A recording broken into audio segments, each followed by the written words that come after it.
Hello, माझं नाव आहे मनीष मोकल. मी राहतोय रबाळे. सरांचं पेज बघितलं मी इंस्टाग्रामवर, आणि मी त्यासाठी व्हिजिट केलं.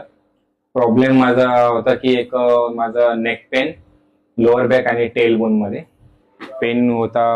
ऑलमोस्ट मला हे झालं प्रॉब्लेम आहे 7-8 महिन्यापासून आधी मला प्रॉब्लेम होता. तर त्यासाठी मी व्हिजिट केलं आणि थेरपी चालू केली आणि आता माझे 6 सेशन पूर्ण कंप्लीट झाले. त्याच्यामध्ये मला एक 85-90% मला रिकव्हरी झाली आहे त्याच्या